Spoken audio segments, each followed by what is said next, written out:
محترم بزرگوں، دوستوں، ساتھیوں، آج آپ کی جامع مسجد میں پہلی مرتبہ آپ سے ملاقات کا شرف حاصل ہو رہا ہے، اور میں استاد محترم حضرت مولانا عبدالرازق صاحب کے حکم پر آپ کے سامنے کچھ باتیں رکھ کر اجازت چاہوں گا۔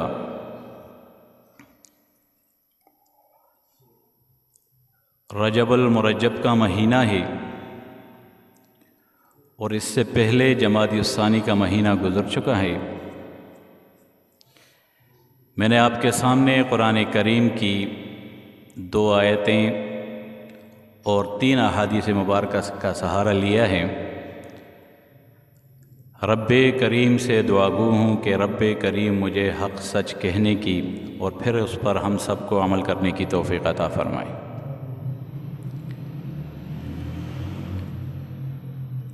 جمادی الثانی کا مہینہ، اور اس میں 22 جمادی الثانی یوم وفات حضرت سیدنا صدیق اکبر رضی اللہ تعالی عنہ ہے۔ ابوبکر صدیق رضی اللہ تعالی عنہ وہ شخصیت ہیں کہ نبی کریم صلی اللہ علیہ وسلم کے بعد اور تمام انبیاء کے بعد اگر امت میں سب سے بڑی کوئی شخصیت ہے تو وہ حضرت ابوبکر صدیق رضی اللہ تعالی عنہ کی ہے۔ حضرت ابوبکر صدیق رضی اللہ تعالی عنہ وہ شخصیت ہیں کہ جب ایمان لانے کا وقت آیا تو حضرت ابوبکر صدیق رضی اللہ تعالیٰ عنہ نے کسی سے پوچھا نہیں۔ حضرت ابوبکر صدیق رضی اللہ تعالیٰ عنہ نے رسول اللہ صلی اللہ علیہ وسلم سے کوئی ثبوت نہیں مانگا، کوئی دلیل نہیں مانگی، بلکہ جس وقت یہ بات ان کے کانوں میں پڑی کہ رسول اللہ صلی اللہ علیہ وسلم نے نبوت کا دعویٰ کر لیا تو ابوبکر صدیق رضی اللہ تعالیٰ عنہ پہلی شخصیت تھے کہ جنہوں نے اسلام قبول کیا، اور اسی پر ان کو لقب ملا صدیق اکبر۔ صدیق لقب اس وقت ملا کہ جس وقت بغیر دلیل کے اسلام کو قبول کیا تو وہ حضرت ابوبکر صدیق رضی اللہ تعالیٰ عنہ تھے، اور ان کی حیثیت اس وقت یہ تھی کہ وہ عاقل تھے، بالغ تھے، یعنی کہ کسی کا دباؤ نہیں تھا کہ آپ کلمہ پڑھ لو، نہیں پڑھو گے تو یہ ہو جائے گا، وہ ہو جائے گا، نہیں، ایسی کوئی بات نہیں تھی، نہ کسی کی طرف سے ان پر کوئی پریشر تھا، کچھ بھی نہیں تھا۔ عاقل اور بالغ تھے، اور مکہ کے سب سے بڑے ریشم کے تاجر تھے۔ لیکن جب نبی کریم صلی اللہ علیہ وسلم کی نبوت کی بات آئی تو پھر بلا تصدیق حضرت ابوبکر صدیق رضی اللہ عنہ نے کلمہ پڑھ لیا۔ اور ایک موقع پر حضرت ابوبکر صدیق رضی اللہ تعالیٰ عنہ کو عتیق کا خطاب بھی ملا۔ یہ کون سا موقع تھا کہ جب نبی کریم صلی اللہ علیہ وسلم پر معراج پر تشریف لے گئے، اس کے بعد جب واپسی ہوئی تو صحابہ اکرام کے درمیان بیٹھے ہوئے تھے اور فرما رہے تھے کہ میں اتنا وقت میں یہاں سے مسجد حرام بھی گیا ہوں، وہاں سے مسجد اقصیٰ بھی گیا ہوں، مسجد اقصیٰ سے میں نے پہلے آسمان پر، دوسرے پر، تیسرے پر، چوتھے پر، 7ویں پر، حتیٰ کہ جنت بھی گیا، اور وہاں سے واپس بھی آیا۔ تو باہر سے ابو جہل گزر رہا تھا، جب اس نے یہ سنا کہ حضور صلی اللہ علیہ وسلم کہہ رہے ہیں کہ میں ایک رات میں آسمانوں پہ گیا، جنت کی سیر کی ہے، میں نے دوزخ دیکھا ہے، جنت دیکھی ہے، 7 آسمانوں پہ گیا ہوں، عرب سے لے کر میں سعودی عرب سے اٹھا اور مسجد اقصیٰ فلسطین بھی پہنچ گیا، تو یہ ایک رات میں یہ سب چیزیں نہیں ہوتی۔ تو یہ ابوبکر صدیق رضی اللہ تعالیٰ عنہ کو کہا کہ آپ کے پیغمبر، آپ کے دوست تو یہ کہہ رہے ہیں کہ میں ایک رات میں یہ سب سفر کر کے آیا ہوں۔ تو میرے صدیق اکبر نے پوچھا تھا یار کہ ابو جہل یہ تو بتا، یہ بتانے والا کون ہے؟ تو اس نے کہا کہ یہ آپ کا نبی ہے حضرت محمد الرسول اللہ صلی اللہ علیہ وسلم۔ تو ابوبکر صدیق رضی اللہ عنہ نے تصدیق کر لی اور فرمایا کہ اگر حضرت محمد رسول اللہ صلی اللہ علیہ وسلم نے یہ فرمایا ہے تو بجا فرمائے، اس میں کوئی شک نہیں ہے۔ اس موقع پر ان کو عتیق کا لقب ملا۔ نبی کریم صلی اللہ علیہ وسلم کا وصال ہوتا ہے،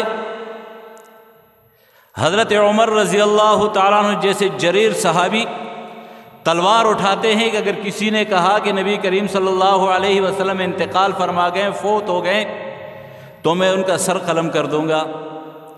تمام صحابہ اکرام اس غم کی وجہ سے پریشان ہیں، سب کے سب رو رہے ہیں۔ حضرت عمر رضی اللہ تعالیٰ عنہ اس بات کو ماننے کو تیار نہیں ہیں کہ حضرت محمد رسول اللہ صلی اللہ علیہ وسلم رحلت فرما گئے ہیں۔ سب لوگ پریشان ہیں۔ ایسے میں صدیق اکبر رضی اللہ تعالیٰ عنہ آتے ہیں۔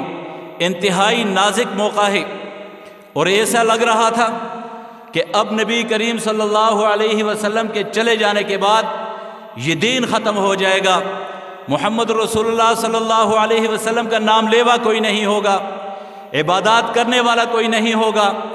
مسجد حرام اور مسجد نبوی ایک مرتبہ پھر بند ہو جائیں گی، یہ صورتحال تھی۔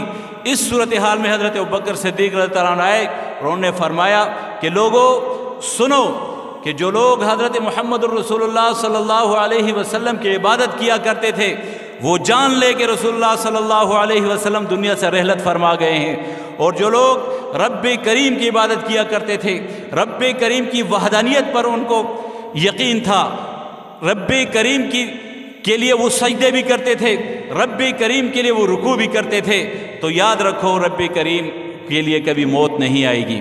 تو یہ وہ ایسی بااثر تقریر تھی کہ وہاں سے تمام کے تمام صحابہ اکرام، بلکہ حضرت عمر رضی اللہ تعالیٰ عنہ نے بھی اپنی تلوار نیام میں ڈال دی۔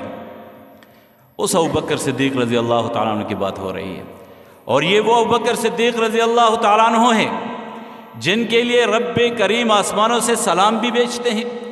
یہ وہ ابوبکر ہیں کہ جن ابوبکر کے لیے جنت کا ہر دروازہ پکارے گا کہ ابوبکر آپ اس دروازے سے آ جائیے، آپ اس دروازے سے آ جائیے، آپ اس دروازے سے آ جائیے۔ یہ وہ ابوبکر صدیق رضی اللہ تعالیٰ عنہ ہیں کہ جنہوں نے نبی کریم صلی اللہ علیہ وسلم کے حکم پر ہجرت بھی کی، نبی کریم صلی اللہ علیہ وسلم کے حکم پر اپنا سب کچھ مال جتنا بھی تھا نبی کریم صلی اللہ علیہ وسلم کے قدموں میں لا کر رکھ دیا۔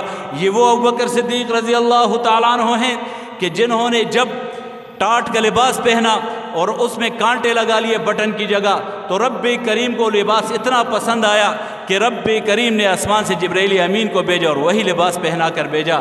نبی کریم صلی اللہ علیہ وسلم کے دربار میں حاضر ہوئے جبرائیل امین، یا رسول اللہ صلی اللہ علیہ وسلم نے فرمایا، اے جبرائیل آج کون سا لباس پہنا ہوا ہے، آج یہ کس طرح کا لباس تم نے پہنا ہوا ہے؟ تو جبرائیل امین نے فرمایا، یا رسول اللہ صلی اللہ علیہ وسلم آج آپ کے ایک سچے عاشق، آج آپ کا ایک سچا غلام جس نے جو لباس زیب تن کیا ہوا ہے، رب کریم نے آسمانوں پر سب فرشتوں کو حکم دیا ہے کہ آج ابوبکر جیسا لباس پہنو، اتنا پسند آیا رب کریم کو۔ اس ابوبکر صدیق رضی اللہ تعالیٰ عنہ کی بات ہو رہی ہے، اور افسوس کے ساتھ کہنا پڑتا ہے کہ ہم مسلمانوں کے علم میں ہی نہیں ہے کہ ابوبکر صدیق رضی اللہ تعالیٰ عنہ کب فوت ہوئے۔ ہم مسلمانوں کے علم میں نہیں ہے کہ جب نبی کریم صلی اللہ علیہ وسلم کے بعد جب منکرین ختم نبوت پیدا ہوئے تو ابوبکر صدیق رضی اللہ تعالیٰ نے تلوار نکالی۔ جب نبی کریم صلی اللہ علیہ وسلم کے بعد منکرین زکوٰۃ پیدا ہوئے تو حضرت ابوبکر صدیق رضی اللہ تعالیٰ میدان عمل میں آئے۔ یہ وہ ابوبکر صدیق رضی اللہ تعالیٰ عنہ ہیں۔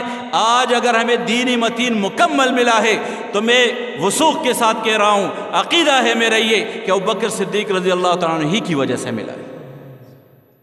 یہ وہ ابوبکر صدیق رضی اللہ تعالیٰ عنہ کہ جن کا احسان ہے امت پر، اور پھر نبی کریم صلی اللہ علیہ وسلم کے بعد فتوحات کا وہ سلسلہ رکا بھی نہیں۔ نبی کریم صلی اللہ علیہ وسلم نے جب نبوت کا دعویٰ کیا اس وقت مسلمانوں کے پاس 1 انچ زمین بھی نہیں تھی، 1 انچ۔ لیکن جب نبی کریم صلی اللہ علیہ وسلم نے نبوت کا دعویٰ کیا، پھر حضرات صحابہ اکرام ان کے ساتھ ہوئے، تو پھر جب نبی کریم صلی اللہ علیہ وسلم کے رحلت کا وقت آیا تو ان کے پاس 900 مربع میل زمین تھی جہاں پر اسلامی جھنڈا گاڑا جا چکا تھا۔ پھر ابوبکر صدیق رضی اللہ تعالیٰ عنہ کا دور آتا ہے، پرفتن دور آتا ہے، نازک ترین دور آتا ہے اسلام کا نبی کریم صلی اللہ علیہ وسلم کے بعد، جہاں پر وہ ختم نبوت کے منکروں سے لڑ رہے ہیں، جہاں پر وہ زکوٰۃ کے منکرین سے لڑ رہے ہیں، جہاں پر اور شر و فساد کے ساتھ لڑ رہے ہیں، وہیں پر وہ کفار کے ساتھ بھی برسر پیکار ہیں۔ اور پھر ہم دیکھتے ہیں کہ 2 سال کے قلیل عرصے میں انہوں نے پھر حکمرانی کی، اور اس میں 1100 مربع میل تک ان کی حکمرانی اسلام کا پرچم لہرایا جا چکا تھا۔ یعنی کہ نبی کریم صلی اللہ علیہ وسلم 9 لاکھ مربع میل چھوڑ گئے، تو ابوبکر صدیق رضی اللہ تعالیٰ کے دور میں اور 2 سال کے کم دور میں یہ 1100 مربع میل ہو گیا، یعنی کہ 2 لاکھ مربع میل اس میں اضافہ ہوا۔ اس ابوبکر صدیق رضی اللہ تعالیٰ عنہ کی بات ہو رہی ہے۔ بتدریج اسلامی فتوحات کا یہ سلسلہ جاری رہا۔ حضرت عمر رضی اللہ تعالیٰ عنہ کا دور آتا ہے تو یہ 11 سے 22 لاکھ مربع میل پہ چلا جاتا ہے۔ پھر حضرت عثمان غنی رضی اللہ تعالیٰ عنہ کا دور آتا ہے تو یہ 22 سے 44 لاکھ مربع میل پر آ جاتا ہے۔ پھر حضرت علی رضی اللہ تعالیٰ عنہ کا دور آتا ہے، اور اس کے بعد حضرت حسن رضی اللہ تعالیٰ عنہ کا دور آتا ہے، حضرت حسین رضی اللہ تعالیٰ عنہ کا دور آتا ہے۔ پھر اس کے بعد ہم دیکھتے ہیں کہ حضرت امیر معاویہ رضی اللہ تعالیٰ عنہ کا دور آتا ہے۔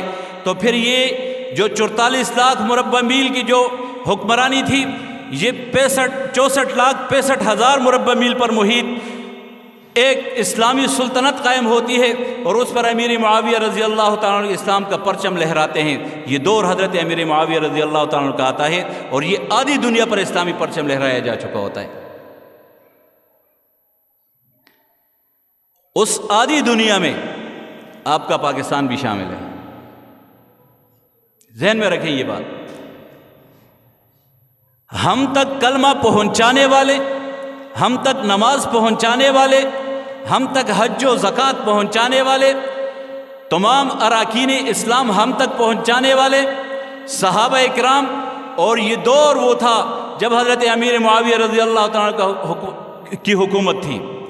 آپ کا سندھ، آپ کا ملتان، آپ کا پشاور اس وقت فتح ہوا تھا جب حضرت امیر معاویہ رضی اللہ تعالیٰ عنہ برسر اقتدار تھے۔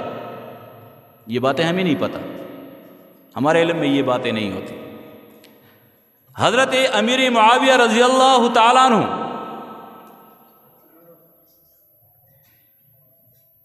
کہ جو نبی کریم صلی اللہ علیہ وسلم کے پاس ایک شہزادہ آیا کچھ تحائف لے کر، نبی کریم صلی اللہ علیہ وسلم سے ملاقات کی، پھر جانے لگا تو کہنے لگا کہ آپ اپنے ایک غلام بھیج دیجئے تاکہ میں اس کو تحائف دے دوں، واپس آ جائے۔ نبی کریم صلی اللہ علیہ وسلم نے وہاں پہ بیٹھے ہوئے حضرت امیر معاویہ رضی اللہ عنہ سے فرمایا کہ آپ چلے جاؤ۔ اب حکم کی پاسداری ہمیں کوئی کہے نا، والد صاحب بھی کہہ دیں یا بڑے ہمارے علماء کرام کہہ دیں یا بزرگ کوئی کہہ دیں کہ آپ جا کر یہ کام کر لو، تو ہم یہاں مسجد سے نکلیں گے یا گھر سے نکلیں گے، باہر جائیں گے، اپنے جوتے دیکھیں گے، اس کو ٹھیک کریں گے، پھر وہ پہن کر پھر اپنی مرضی سے آرام سے جائیں گے۔ ایسا ہی ہوتا ہے نا، پھر وہاں پر جا کر ہم وہ حکم بجا لائیں گے، وہ کام ہم کر لیں گے لیکن اپنے انداز سے کر لیں گے۔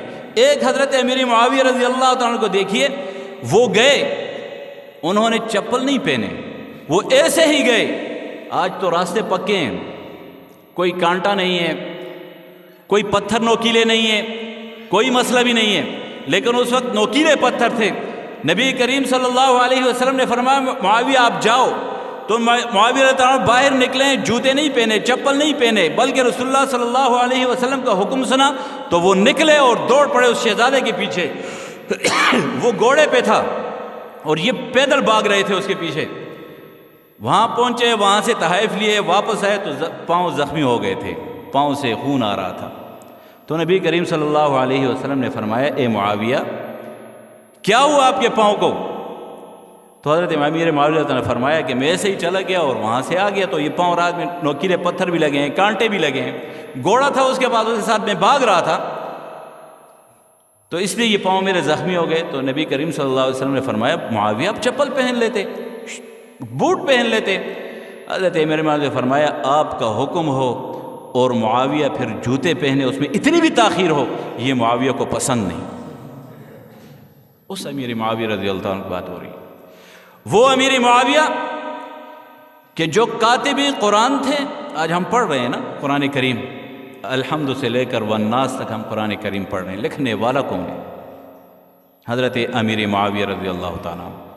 یہ لکھنے والے حضرت امیر معاویہ رضی اللہ تعالیٰ عنہ۔ مسلمانوں، آج اپنے مرحومین کے پیچھے ہم پڑھ رہے ہیں، ہمارے بچے ناظرہ پڑھ رہے ہیں، حفظ پڑھ رہے ہیں، عالم بن رہے ہیں، حافظ قرآن بن رہے ہیں، قاری قرآن بن رہے ہیں، شیخ القرآن بن رہے ہیں، شیخ الحدیث بن رہے ہیں۔ تو یہ احسان بھی حضرت امیر معاویہ رضی اللہ تعالیٰ عنہ کا ہے کہ انہوں نے لکھا، ہمارے پاس پہنچا، ہم آج پڑھ رہے ہیں، اس پہ ہمارا ایمان ہے الحمدللہ۔ تو یہ لکھنے والا کون ہے؟ حضرت امیر معاویہ رضی اللہ تعالیٰ عنہ۔ یہ وہ امیر معاویہ رضی اللہ تعالیٰ عنہ نے جنہوں نے وحی آئی تو وحی لکھی، نبی کریم صلی اللہ علیہ وسلم نے خطوط لکھوانے چاہے تو حضرت امیر معاویہ رضی اللہ عنہ نے وہ خطوط بھی لکھے، وہ حضرت امیر معاویہ رضی اللہ عنہ۔ اور ایک مرتبہ نبی کریم صلی اللہ علیہ وسلم نے فرمایا کہ جو سمندروں کی پیٹھ پر اسلام کے لیے پہلی جنگ لڑے گا میں اسے جنت کی بشارت دیتا ہوں۔ پھر ہم نے دیکھا کہ جب حضرت امیر معاویہ رضی اللہ عنہ کا دور آتا ہے تو پہلا اسلامی بیڑا بنانے والے حضرت امیر معاویہ رضی اللہ تعالیٰ عنہ تھے۔ سمندروں کا سینہ چیر کر جنگیں لڑنے والے حضرت امیر معاویہ رضی اللہ تعالیٰ عنہ تھے۔ قسطنطنیہ کو فتح کرنے والے حضرت امیر معاویہ رضی اللہ تعالیٰ عنہ تھے۔ آدھی دنیا میں اسلامی پرچم لہرانے والے حضرت امیر معاویہ رضی اللہ تعالیٰ عنہ تھے۔ آج ہم امیر معاویہ رضی اللہ عنہ کے نام سے واقف ہی نہیں ہیں، ہم اپنے بچوں کے نام نہیں رکھ رہے کہ یہ کیسا نام ہے، جبکہ اس ستارہ اس کو کہا جاتا ہے، آسمان کا ستارہ، لیکن ہم نہیں رکھتے، ہمیں نہیں پتہ۔ ہم 22 رجب جب آتی ہے، رجب کا مہینہ چل رہا ہے، اس لیے آپ سے یہ بحث کر رہا ہوں تھوڑی سی کہ ہمارے ذہنوں میں یہ بات ہو۔ 22 رجب ہم کنڈے دیتے ہیں، گھروں میں کچھ چیزیں پکتی ہیں نا، پھر ہم تقسیم کرتے ہیں، کوئی چاول پکاتا ہے، کوئی حلوہ پکاتا ہے، کوئی اپنی دکانوں سبیل دے دیتا ہے، کوئی کچھ کرتا ہے، کوئی کچھ کرتا ہے، اور ہم یہ عبادت سمجھ کر کرتے ہیں۔ ایسا ہی ہے، ہم یہ عبادت سمجھ کے کرتے ہیں، ہمیں یہ علم ہی نہیں ہے کہ دشمن نے اتنی محنت کر لی کہ وہ حضرت امیر معاویہ رضی اللہ تعالیٰ عنہ کی فوتگی کی خوشی میں مٹھائیاں بانٹ رہا ہے۔ ہم مسلمانوں نے بھی وہی کام شروع کر لیے، کرتے ہیں کہ نہیں کرتے؟ ہم مسلمان بھی وہی کاموں پہ شروع ہو گئے، ہم بھی اپنے گھروں سے میٹھے چاول بنا کے باہر ایک دوسرے کے گھروں میں بیچتے ہیں، بچوں کو بلاتے ہیں، کھلاتے ہیں، محلے میں کھلاتے ہیں۔ یہ کنڈوں کی رسم ہے، یہ مسلمانوں کی جو رسم نہیں ہے، اور اس پہ کوئی ثواب نہیں ہے۔ یہ حضرت امیر معاویہ کی وفات کی خوشی میں دشمن نے یہ ایجاد کیا اور ہم مسلمان اس پر عمل کر رہے ہیں، اور ان کے نزدیک وہ کہتے ہیں امام جعفر صادق اس دن میں پیدا ہوئے یا فوت ہوئے، اس وجہ سے ہم کر رہے ہیں، جبکہ امام جعفر صادق رحمہ اللہ نہ اس دن میں پیدا ہوئے اور نہ اس دن پہ فوت ہوئے۔ علماء اکرام سے آپ پوچھ لیں، آپ کو بتا دیں گے۔ یہ صرف اور صرف بغض امیر معاویہ رضی اللہ تعالیٰ عنہ میں وہ کر رہے ہیں، اور ہم مسلمان برابر کے اس میں شریک ہیں۔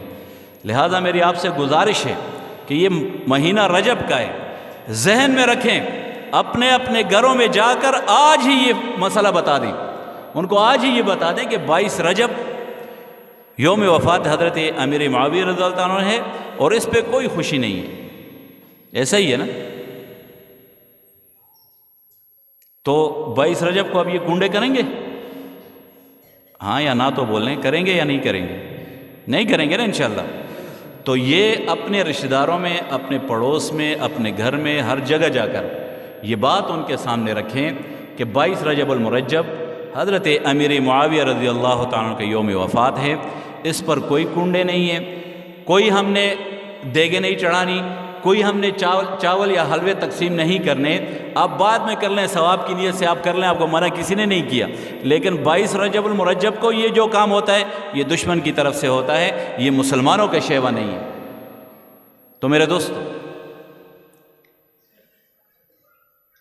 جمعۃ المبارک کا دن اور 2 مہینوں کا آپس میں ایک جمادی الثانی گزرا، اس میں 22 جمادی الثانی کو حضرت ابوبکر صدیق رضی اللہ عنہ کا یوم وفات، اور 22 رجب حضرت امیر معاویہ رضی اللہ عنہ فوت ہوئے، اور انہوں نے 64,65,000 میل پر اسلامی پرچم لہرایا۔ اور میں نے پہلے آپ کو کہا کہ ہمارے ملک پاکستان کے بھی کچھ شہر اس وقت فتح ہوئے، بلکہ مورخین لکھتے ہیں، ہم دیکھتے ہیں پنجاب جاتے ہیں یا سندھ میں جاتے ہیں تو ان علاقوں میں ہمیں ایک کھجور کے درخت نظر آتے ہیں، دیکھیں نا، ہمارے اس علاقے میں نہیں ہیں، وہاں پہ کھجور کے درخت ہیں۔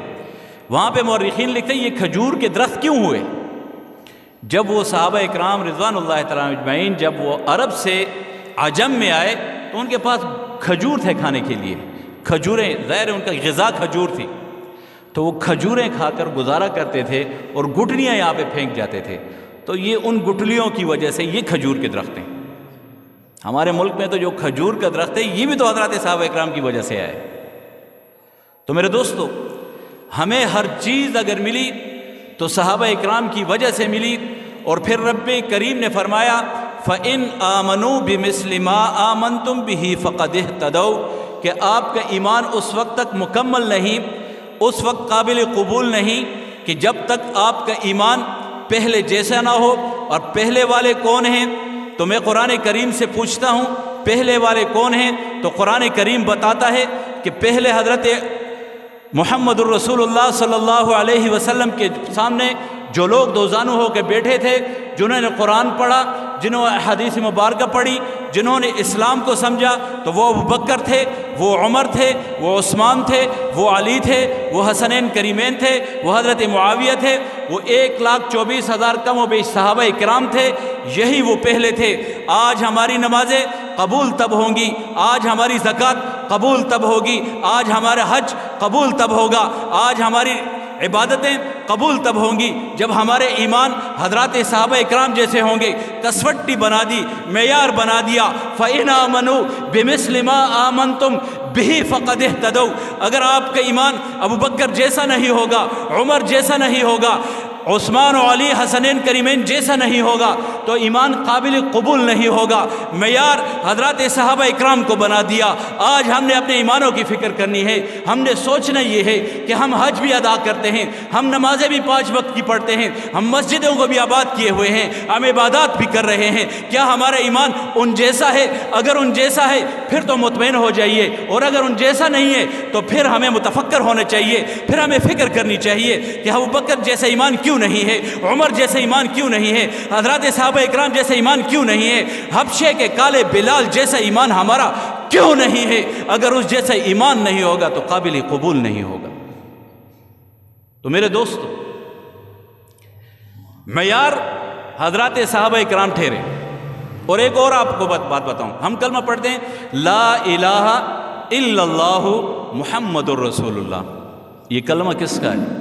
علماء کرام تشریف فرمائے، یہ کلمہ کس کا ہے؟ نبی کریم صلی اللہ علیہ وسلم کلمہ پڑھتے تھے لا الہ الا اللہ انی رسول اللہ، کہ میں اللہ کا رسول ہوں۔ یہ کلمہ بھی تو صحابہ اکرام کا ہے کہ لا الہ الا اللہ محمد الرسول اللہ پڑھنے والے حضرات صحابہ اکرام تھے۔